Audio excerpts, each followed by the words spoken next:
beleza? Olá, como vocês estão? Já estou com um sentimento assim meio nostálgico. Hoje é a nossa última aula e eu espero que vocês tenham gostado da nossa caminhada. Foram aí um ano, né? 12 meses, completou certinho de Antigo Testamento. Eu espero que vocês tenham gostado, que vocês tenham aprendido. Eu espero que tudo quanto nós fizemos tenha adicionado a vocês algum conhecimento, algum saber, alguma forma, né, de praticar a palavra de Deus. Certo? Hoje nós vamos trabalhar o livro de Malaquias, que é o último livro do Antigo Testamento, e eu trouxe uma linha do tempo do período interbíblico também para a gente poder fazer um link, né, entre o Antigo Testamento e o Novo, certo? Vamos orar então? Querido papai, nós te louvamos por esse dia, te louvamos porque o Senhor é conosco a despeito de toda e qualquer situação. Te agradecemos porque o Senhor nos dá o ar.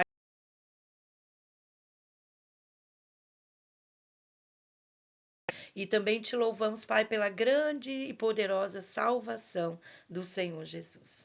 Te agradecemos, Pai, porque teu filho amado se entregou pelas nossas vidas e permitiu, Senhor, que hoje, muito tempo depois da sua estada aqui na terra, nós estamos ainda, Senhor, falando do seu amor, estamos proclamando ao mundo as verdades do reino, estamos olhando com um olhar, ó Deus, observador para o passado, e isso, Senhor, é muito gratificante, porque nós vemos, Pai, como o Senhor é bom e como a tua palavra, como a salvação, como o teu reino chegou até nós, ó Pai, tanto tempo depois. Pai, obrigada por todos aqueles ó Deus, é, se comprometeram, aqueles que gastaram, ó Deus, que investiram um tempo para estudar a tua palavra, aquele que aprendeu, ó Deus, que teve sede, que o Senhor esteja, Senhor, abençoando cada família, cada vida que esteve conosco nesse período. Também te agradecemos, Pai, porque estas palavras, elas ainda podem alcançar muitas pessoas, ó Deus, e nós estamos felizes por isso, Pai. Obrigada por chegar ao último dia de um projeto, Senhor, o qual nós caminhamos, nós nos comprometemos e esperamos, Pai, que o Senhor receba este trabalho, Senhor, como uma forma de louvor, uma forma de serviço, Pai, para o teu reino. Nós te agradecemos, Senhor. Quero te agradecer aqui pela vida das pessoas que estão comprometidas com a Escola El, que estão por trás, ó Deus, deste trabalho, os professores, o Jairo que está nos ajudando e todos aqueles que investiram, Senhor, tempo, investiram, Senhor, seus saberes, para que nós pudéssemos, então, Senhor, alcançar a vida das pessoas. Nós te pedimos que o Senhor esteja abençoando a cada um, em nome de Jesus. Amém. Então vamos lá? Bem, nós estamos na última aula. Eu vou pedir a você que curta aí o nosso estudo, que você compartilhe, comente, e também vou fazer um pedido. Se durante esse tempo que você viu, você assistiu, você participou, você teve uma vontade de ensinar a palavra de Deus, venha falar comigo. Nós precisamos de professores, nós precisamos de pessoas com compromisso. Não importa que nós estamos aprendendo, todos nós estamos aprendendo. Ninguém é tão sábio que saiba tudo sobre a palavra de Deus, então nós vamos aprender e vamos crescer. E se você tem talento, você sente que Deus está te chamando para ensinar, né, para ministrar aulas, para se envolver com este trabalho, venha que estamos alegres e nós estamos com as portas abertas para recebê-lo, certo? Vamos lá então para a nossa última aula e hoje nós vamos trabalhar o livro de Malaquias. Vamos ver o título do livro então? Bem, Malaquias significa meu mensageiro. Alguns eruditos consideram esse nome uma contração das palavras Malak e A, mensageiro do Senhor. E além do autor, ainda há no livro outros 3 mensageiros. O mensageiro sacerdote, no capítulo 2, 7, o mensageiro precursor, no capítulo 3, versículo 1, e o anjo da aliança, o próprio Senhor, no 3:1. O nome sugere uma forte autoridade para essa mensagem profética no final do Antigo Testamento, certo? O autor, então, do profeta Malaquias, nada mais é conhecido, a não ser o seu nome, que aparece no primeiro versículo, e também não é identificado pelos pais, cidade natal, carga, data de ministério, nada. Muitos intérpretes afirmam que a palavra Malaquias é um título, é mais um título do que um nome. O Talmud e o Targum, eles dão Esdras como sendo o verdadeiro autor. Não há razões válidas, no entanto, para negar a autoria de Malaquias pelo fato de que nenhum outro livro da Bíblia, né, falar sobre família, função, pois tampouco aparece na Bíblia o nome da estirpe de muitos outros. Aí a gente vai citar alguns para vocês. Por exemplo, Daniel. A gente sabe, né, que Daniel estava na primeira leva, que ele era nobre, mas nada mais profundo do que isso. Amós também nós vimos que não tem, Obadias, Miqueias, Naum, Abacuque e Ageu. Então são muitos. Isso não invalida o fato de eles serem autores do livro, certo? Vamos lá. Malaquias foi a voz profética final contemporâneo de Esdras, sacerdote e historiador que escreveu antes e depois dele. Foi o último mensageiro divino para o povo da aliança do Antigo Testamento, ministrando 1000 anos depois de Moisés, o primeiro profeta escritor bíblico, certo? Então, são 1000 anos de escrita, né? E de fala profética. Que bacana, né? E é interessante que nós vamos terminar com Malaquias e começar ali com João Batista. Isso tem também algo a nos dizer a respeito, né, desse livro, certo? Cenário histórico do livro, né, foi 430 aproximadamente, e a profecia não tem data, sendo o último dos 6 livros proféticos não datados. Todos esses livros focalizam as nações pagãs, além dos livros de Joel e Malaquias. Todavia, pode-se chegar à data aproximada pelas diversas referências. Então, aquilo que eu tenho falado para vocês é o momento, é o que estava acontecendo no mundo, que rei estava, ou então que governador, né? Uma vez que o povo volta, né, da Babilônia e vai reconstruir ali a cidade. Então, assim, considerando estes dados, chega-se uma data aproximada. Os edomitas, eles tinham sido levados do Monte Seir, mas não tinham voltado, o que sugere uma data posterior a 585, capítulo 1, do 3 ao 4, tá? Então, os exilados tinham voltado, olha lá, reconstruído o templo e caído no comodismo nas formalidades quanto à sua experiência religiosa. Aquilo que nós falamos semana passada. No livro de Zacarias, certo? Falando a respeito ali de que, por causa de todos os problemas, as circunstâncias, a confusão com os samaritanos, aí o pedido, né, de embargo do templo, tudo isso, né, 14 anos ali, então nós estamos visualizando esse tempo. Não estavam sob o governo de Neemias, mas sob o governo de um governador persa que era passível de suborno, ou seja, né, não era ninguém ali dos judeus que estava governando nesse momento. Os problemas morais e religiosos eram semelhantes aos enfrentados por Esdras e Neemias, por exemplo, o materialismo, né, e o casamento com pagãos. Eram os dois problemas do retorno deste povo aí que vem da Babilônia. Muitos vêm e trazem mulheres, crianças, casamentos que não eram conforme aquilo que tinha se pedido, né? E também aquilo que nós comentamos sobre a vontade do pessoal ficar na Babilônia, porque tinham se desenvolvido comercialmente e tantas outras coisas que nós vimos. Então, é bem esse o pensamento. Quer dizer, não vou me envolver, nós não temos um templo, mas tudo bem, foi embargado mesmo, aquela situação ali de negligência em relação às coisas de Deus.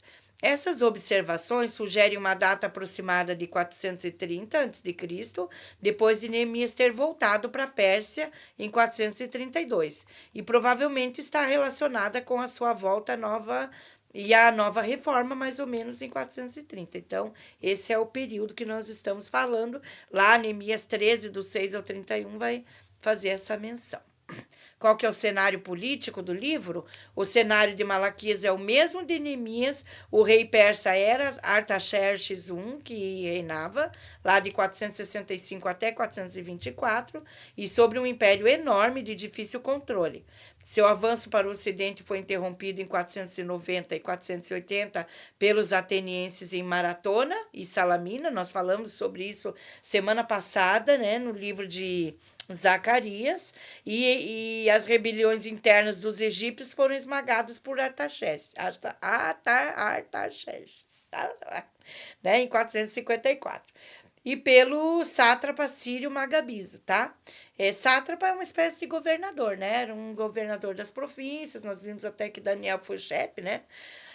E em 450, sendo estabelecido um período de aproximadamente 25 anos de paz ininterrupta no Império. Quer dizer, os persas estavam ali reinando, eles já tinham dominado, né? Já estavam promovendo ali, já estavam reintegrando, né, Jerusalém nessa forma, construção dos muros, né, e restabelecendo a cidade, mas tudo sobre o governo persa. A Palestina fazia parte da quinta satrapia, Transeufrates, o nome, né? E Israel era uma pequena parte da província. Embora Zorobabel tivesse sido designado governador da Judéia em 537 e a data do seu falecimento seja incerta, nenhum dos seus filhos foi designado para substituí-lo. Neemias, burocrata judeu da corte de Artaxerxes I, foi designado governador em 444 e exerceu o cargo até voltar à Pérsia. Então, quando a gente lê o livro de Neemias, nós vamos compreender ali todo o trabalho que ele teve, toda aquela controvérsia com os samaritanos, né? E aí nós vamos poder compreender um pouco melhor esse tempo aí de Malaquias e como que estava a situação da casa do Senhor, certo? O cenário religioso, então, apesar do templo ter sido reconstruído, 457, o sistema do culto restaurado de maneira digna por Esdras, lembram que nós comentamos que Esdras faz ali uma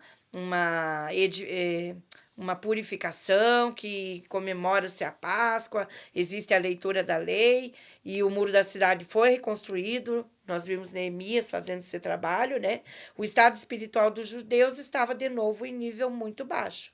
O povo tinha deixado de dar o dízimo e, em consequência, as colheitas fracassaram. Os sacerdotes, vendo-se no desamparo, tornaram-se descuidados e indiferentes para com as funções do templo. A moral mostrava-se frouxa e havia frequentes contatos comprometedores com pagãos circunvizinhos. Então, assim, a nação estava à deriva. Apesar de reconstruir o templo, o culto ainda não havia sido restaurado da forma como deveria. O espírito da indiferença religiosa do povo estabelecia um contraste com os dos antepassados, que tinham enfrentado o perigo de voltar às colinas, esperando a volta do Messias para o estabelecimento do reino davídico. Então, eles estavam naquela neutralidade, certo? Deuteronômio 30, de 1 a 5, Ezequiel 37, 21, 22, mostra como é que era, né?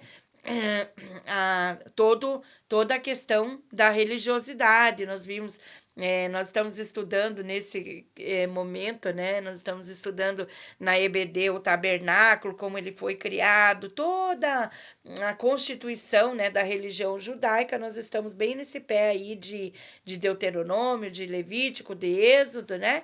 E então nós estamos vendo que nesse período aí, isso aqui havia sido deixado de ser feito. E ainda estava, né, sendo feito, vamos dizer assim, estava tudo muito parado, né? Reagindo a todas essas frustrações, os judeus tornaram-se orgulhosos, arrogantes e opressores para com as pessoas em geral, impacientes e céticos para com o Senhor. Certo? Essa atitude de estagnação ficou demonstrada de diversas maneiras. Então, a gente vai ver não pagar o dízimo, não cuidar das coisas de Deus, não dar atenção, né, àquilo que Deus havia falado. Então, vamos ver o primeiro aqui, ó. Indiferença religiosa para com a lei e as ofertas, enquanto acusavam Deus de ser indiferente ao bem e ao mal. Deus não está nem aí comigo, então, né, vou viver a vida dissolutamente. O B, a indiferença moral para os votos do casamento Isso era uma coisa bem importante para o judeu. Nós falamos, né, sobre casar-se com pessoas que fossem da mesma nação, né, com mulheres, né? Eles casavam-se com mulheres pagãs e após divorciarem-se das mulheres judias. Pecados sociais de perjúrio, fraude, opressão do fraco, egoísmo material, roubar de Deus os seus dízimos. Então, essa era a situação do povo no livro de Malaquias. O primeiro problema que foi apontado por Malaquias, no entanto, foi a falha do povo de lembrar-se da aliança para com eles, né? Da aliança de Deus para com eles.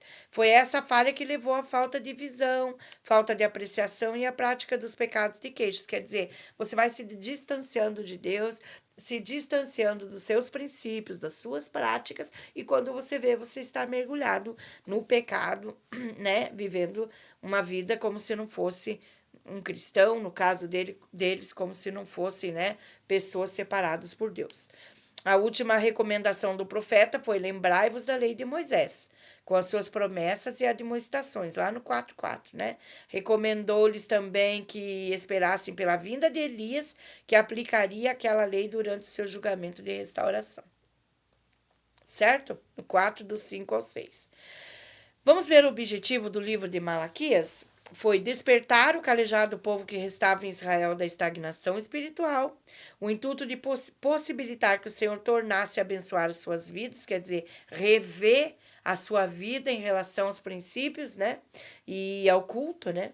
O profeta realizou isso tomando como base a ênfase na grandeza do seu Deus, que sempre corresponde à obediência da sua palavra, está planejando o dia do julgamento final, quando então os perversos serão julgados e os justos recompensados, no 4, de 1 a 3. Então, o objetivo dele era que o povo ressurgisse, né, dessa estagnação, desse comodismo, dessa indiferença, para uma vida, para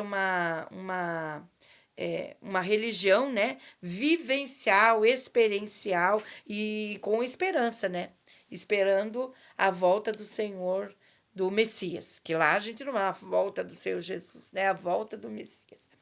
Ao escrever essas últimas palavras, o profeta lembrou a todos a obra do Messias que viria para purificar a nação antes para que pudessem receber o seu reino e as bênçãos. E aí a gente já vê, né, uma fala aqui, ó, que já nos remete ao Novo Testamento, né? Mateus 4:17, 21:43, nós vamos ver assim a chegada de Elias, né? O que é Elias? Nós vamos ver que isso é uma profecia que remete a quem? João Batista, que ele era como, vamos dizer assim, ele não era Elias, mas ele tinha um ministério parecido com o de Elias no quesito de restauração, de pregar o arrependimento, certo? Vamos ver as contribuições, então, do livro? A grandeza de Deus, as muitas citações de Malaquias. Então, aqui a gente vê: assim diz o Senhor dos Exércitos. Nós vamos ver várias vezes esta frase, né? Método de pergunta e respostas. Então, a gente chama isso de método dialético, né? Ele faz a pergunta, Deus responde e assim por diante. Bem bacana, né? Bem interessante. A religião corrompida de Israel. Israel peca roubando a Deus, e a gente vê ali, então, capítulo 3, de 8 a 10, né, trazer todos os dízimos à casa do tesouro para que haja mantimento na minha casa. Então, quando a gente olha, né, e vê ali um profeta foi levantado para exortar esse povo a voltar às práticas, né, de devolver aquilo que era de Deus. Promessa da volta de Elias, 4, do 5 ao 6, e as últimas palavras de Malaquias, que são lindas e nós já vamos olhar, né? Então, qual que é a cristologia no livro de Malaquias? O Senhor declara ser um grande rei, muito maior do que o governador. Também já é uma referência sobre o futuro. O Senhor declara ser o anjo da aliança a quem buscavam, e o capítulo 4, versículo 2, ele vai falar sobre um texto maravilhoso. Vai lá e lê inteiro, ele é lindo, lindo, lindo. É um dos meus preferidos em Malaquias, afinal, né? É esse aqui, ó. Mas para vocês que temem ao Senhor, nascerá o sol da justiça e salvação trará debaixo das suas asas. Lindíssimo, poético, maravilhoso. Então, aqui nós estamos vendo quem que é o sol da justiça, Jesus, né? E vamos ver o esboço? Bondade, o tema, a bondade de Deus para com Israel e a altiva ingratidão dos israelitas, né? E nós vemos que se a gente for falar, por exemplo, sobre a nação de Israel, sobre os judeus, nós vamos sempre nos lembrar que eles têm um orgulho, né, de ser uma nação exclusiva, separada, né? E aí, então, nós estamos vendo isso aqui na prática, mesmo não obedecendo a Deus, não fazendo a sua vontade, não cumprindo aquilo que Deus tinha pedido a eles, mesmo assim, a altiva ingratidão, né? O orgulho nacional estava estabelecido. A indiferença ao grande amor divino, ao amor declarado do Senhor por Israel, o amor do Senhor pelo Israel desprezado, aí a indiferença à grande lei, né? Os sacerdotes violam as leis do templo, o povo viola as leis do lar. Vocês viram? Que uma coisa é um efeito dominó, né? Eu deixo de ter minha relação com Deus, bem como Adão e Eva, né? Deixo de ter o meu relacionamento com Deus, consequentemente, eu paro de fazer algumas coisas que são importantes, não como religiosidade, tá? Mas principalmente como manutenção da nossa vida devocional, da nossa espiritualidade, né, da nossa relação com Deus e com os irmãos. E aí a gente vê aqui, ó, o povo viola as leis do lar, ou seja, abandonam as esposas e casam-se com mulheres de outras nações, coisa que Deus abominava. Então, o 3, a indiferença aos grandes mensageiros divinos, o julgamento vindouro pelos mensageiros vindouros, o julgamento atual pelo mensageiro profético, o julgamento contrastante do Senhor dos Exércitos. Então, a gente está vendo aqui que tudo aquilo que Deus falou, ele cobra, que há um juízo, que há uma cobrança, e a gente viu ali então que teve problema, teve seca, teve falta de chuva nessa época, por conta do que eles deixaram de fazer. Indiferença atrai o grande julgamento divino, então o grande dia do julgamento para o perverso e o grande dia de alegria para o justo. E aqui nós vemos então como é que eu posso dizer assim, uma palavra, uma frase, uma questão que cabe para aqueles dias, mas que também no dia do Senhor, que nós chamamos, né, da sua segunda vinda, nós vamos ver então que o Senhor julgará a todos, né? Ninguém vai sair ileso, certo? Olha lá.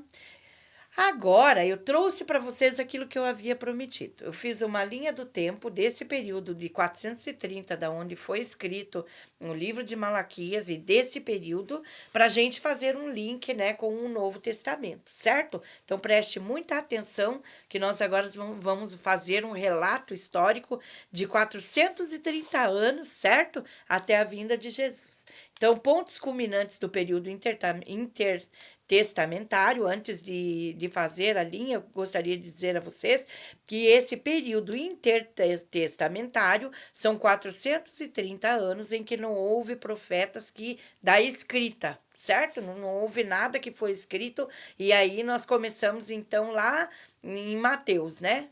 Certo?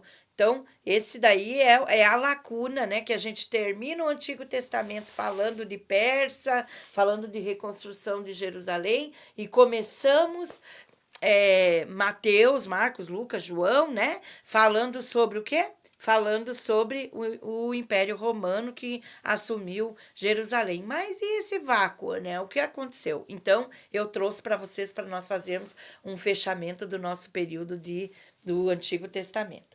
Então, olha lá, nós estamos no governo persa, né, 430, a profecia de Malaquias encerra a era do Antigo Testamento, né, o governo grego, 332, de Alexandre o Grande conquista a Palestina e o Egito.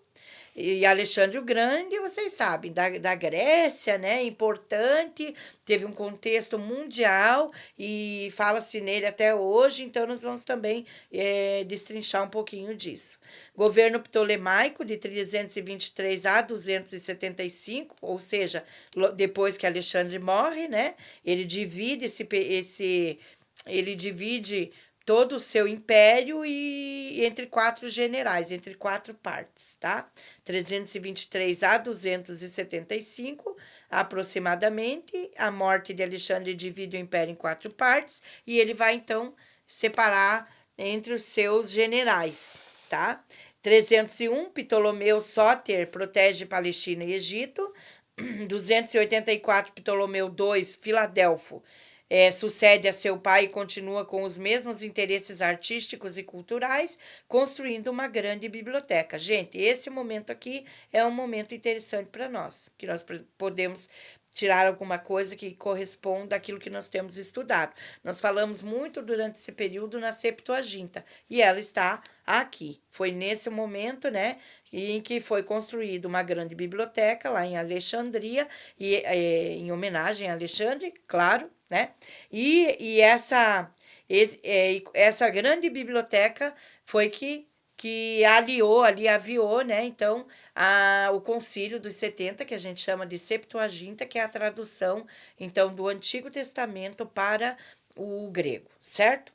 Vamos lá. Aproximadamente 275, tradução do Antigo Testamento para o grego, e chamada Septuaginta, lá o numeral romano, né? O governo Seleucida em 198 e 166.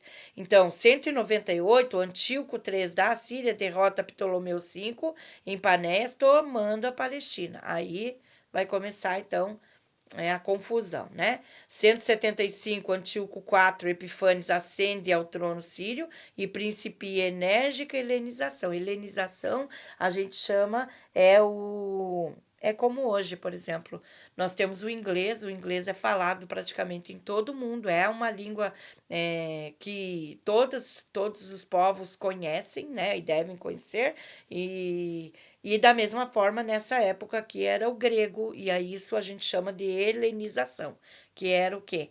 Era ensinar o grego koiné, que é um grego, como que eu posso dizer assim, comum, não é o mesmo grego que é falado hoje, né? É um grego comum, uma linguagem comum e que todos tiveram acesso, inclusive o Novo Testamento, ele é no grego. E a gente viu aí a Septuaginta, né, que foi traduzida, então. Esse Antíoco, em 167, Antíoco IV proscreve o judaísmo, profana o templo com sacrifícios suínos, aqui a gente fala sempre, né?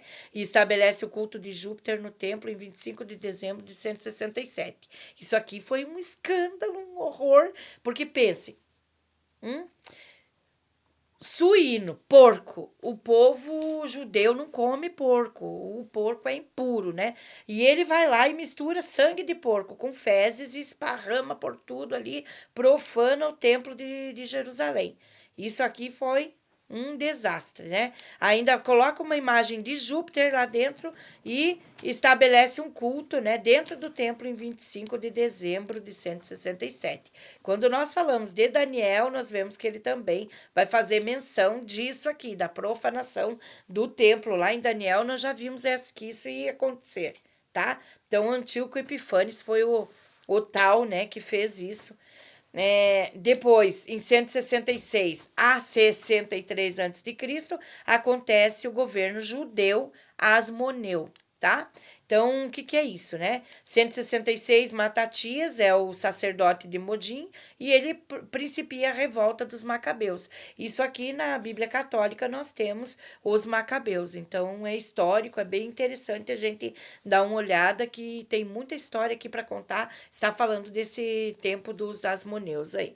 164, Judas Macabeu recaptura Jerusalém, dedica novamente o templo em 25 de dezembro de 164, então foram 3 anos, né, entre a blasfêmia ali do Antíoco Epifânio, né, e recupera a liberdade religiosa judaica comemorada pelo Hanukkah.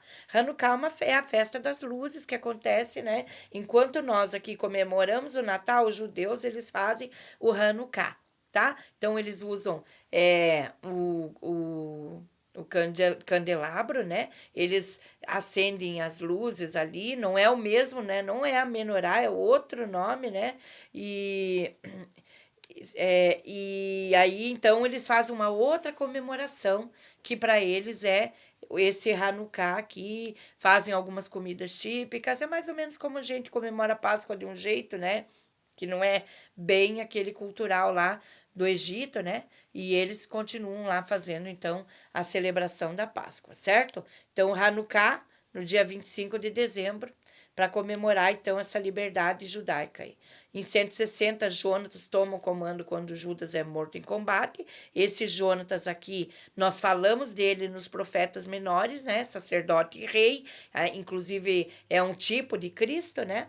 Tá? E em 152, Jonatas torna-se o primeiro governador, sumo sacerdote Asmoneu, tá? Então ali, sacerdote e rei, certo? Nós vemos lá num dos profetas menores que nós passamos aí.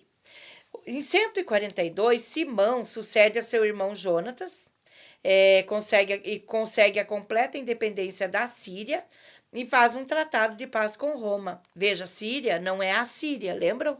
Então, entende? A potência que exilou, né, as 10 tribos do norte, ou Israel, não é Síria. E nós vemos que a Síria ainda hoje, né, ela existe, ela está aí, assim como as outras nações, né? Mas é bom a gente separar. A Síria é um caso, a Síria é outra. E ela também não ficou incólume. Também, por conta desse período aí, ela também acabou prejudicando Israel, né, dominando ali por um tempo, como nós acabamos de ver. Então, ele faz um tratado de paz em Roma e em 140 a grande Assembleia de Jerusalém confirma como etenarca e sumo sacerdote, tornando o sumo sacerdócio hereditário na linhagem asmoneia. Tá? Então, volta a ser hereditário, porque como vocês viram aí, virou um problema isso daí, né? Não estavam seguindo a linhagem ali de Arão, misturou-se tudo, virou uma bagunça, né? 135, João Hircano sucede a seu pai como governador e sumo sacerdote, aliado com Roma, aumenta o reino até a orla marítima e Idumeia. E a Idumeia vale que nós falamos aqui, eu acredito que foi na 1, né? Que nós citamos que Idumeia, o que é? Idumeia nada mais é do que a forma grega de se chamar os edomeus, né? Que são do Edom, certo? Então, ele conquista, né, a orla marítima e a Idumeia, forçando os idumeus a adotarem o judaísmo. O que seria isso, gente? Circuncisão e outros rituais, tá?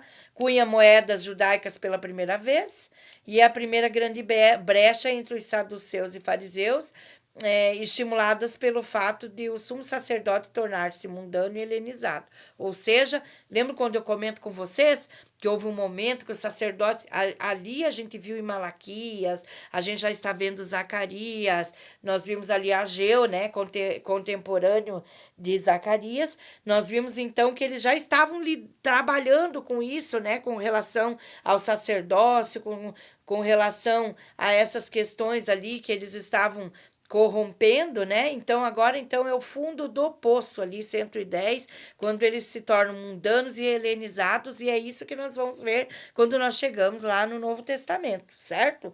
Então, a briga entre eles, e aqui vale a pena a gente mencionar, né? Os saduceus, eles não acreditavam na ressurreição, e em outras questões também, e os fariseus, eles acreditavam na ressurreição, desde que esta acontecesse até acontecesse, né, ali por um certo período. Então, assim, os dois tinham uma controvérsia em relação às crenças judaicas e à lei mosaica. Tá? Então, os saduceus eram mais rigorosos nisso e os fariseus, né, eles já acreditavam. E aí vale para a gente lembrar que quando Jesus ele ressuscita Lázaro, o que ele faz? Né? Ele recebe a mensagem e ele ainda demora para chegar até aquele lugar. Isso tudo tem um motivo. Por quê? Porque até o judeu ele acreditava que uma pessoa ela podia acordar do nada. Isso tem um nome que eu não me lembro agora, né? Até o terceiro dia ele poderia ali simplesmente se despertar ali do seu sono profundo, né? Isso daí, então, não seria considerado uma ressurreição. Por esse motivo, Jesus chega lá e ressuscita Lázaro quando?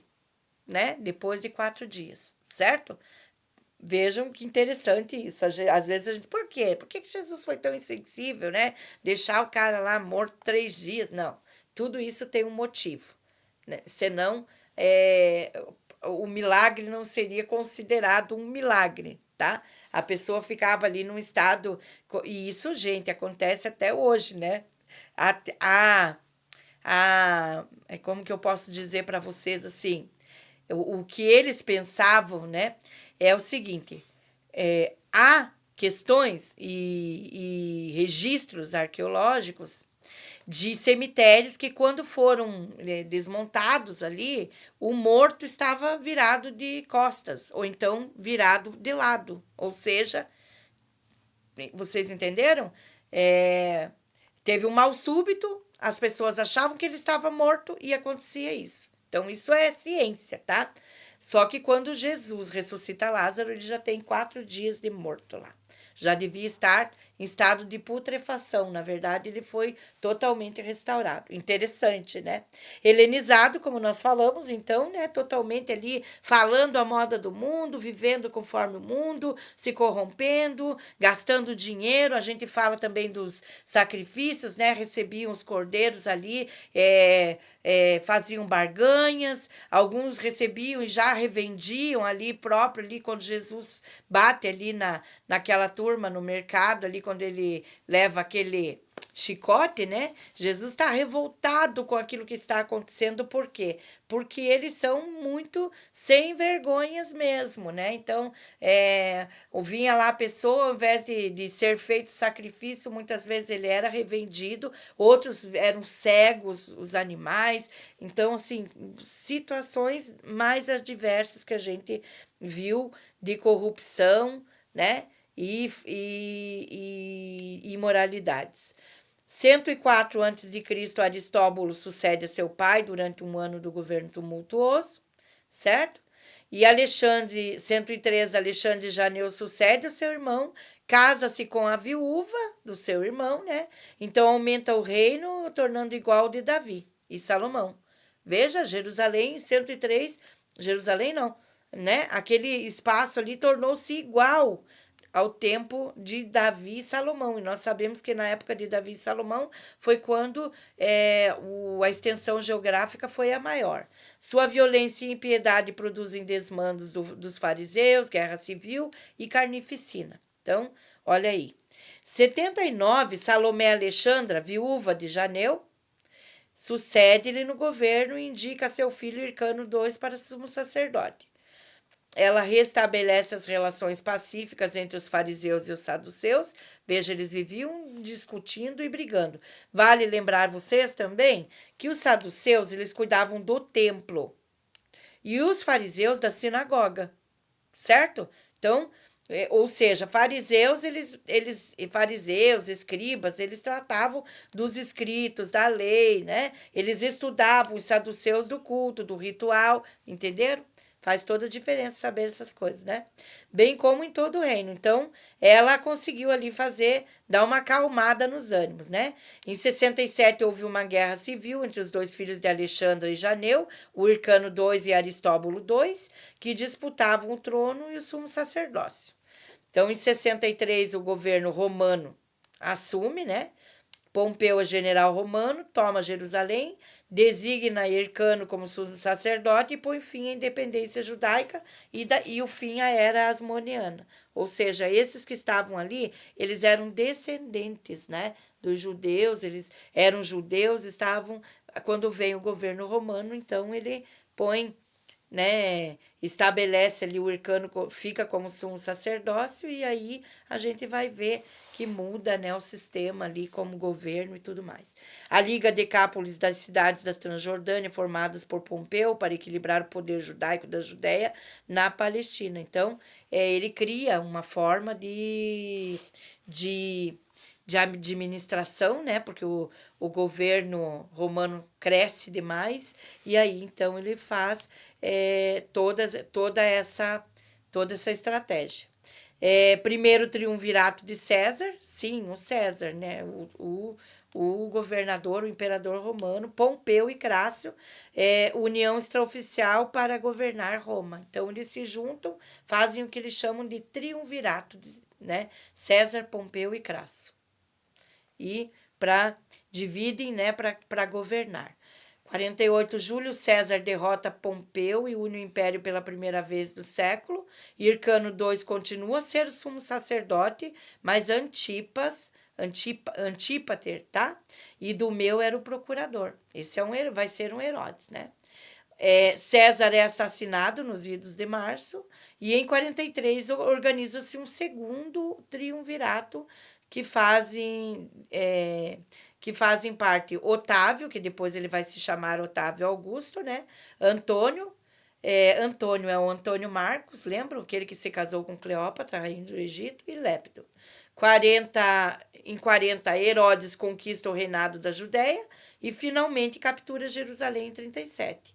Os asmoneus, herdeiros dos sacerdotes, vão sendo destruídos aos poucos, certo? Nós estamos bem pertinho ali da chegada do nascimento de Jesus, né? Otávio, então, lá em 31, ó, Otávio Augusto conquista a liderança única do império depois de Agripa I, derrota Antônio Marcos e Cleópatra na Batalha de Ácio. Isso daqui, gente, quando a gente assiste a história da Cleópatra, então a gente vê aqui, tem alguns filmes nos cinemas que vão mostrar essas situações, né? Herodes começa a reconstrução do templo de Jerusalém a fim de apaziguar os judeus e em virtude dos seus muitos massacres e da construção do ginásio de esportes em Jerusalém, quer dizer, ele é uma raposa, bem que falam isso na Bíblia e é verdade, né? O Herodes era terrível, tá? Ele fez uma chacina na sua própria família para que ele ficasse como rei, certo? E também todo o contexto, vale a pena a gente olhar ali esse contexto de Herodes aí para a gente ver que tipo de ser humano que governou a Judéia, tá? O nascimento de João Batista, mais ou menos em junho, e de Jesus mais ou menos em dezembro, lá em 5 antes de Cristo. E aí nós chegamos num momento ali interessante, né? 5 antes de Cristo? Como assim? Jesus nasceu em 5 antes de Cristo? Sim. E isso tem toda uma história, né? Porque Dionísio Exíguo, que é o criador do calendário juliano, né? Ele erra a data, ele considera como ponto, como marco zero, o nascimento a morte de Herodes, o Grande, certo? E com isso ele erra, por quê? Porque Jesus nasceu mais ou menos de 5, 4 anos antes de Herodes morrer, certo?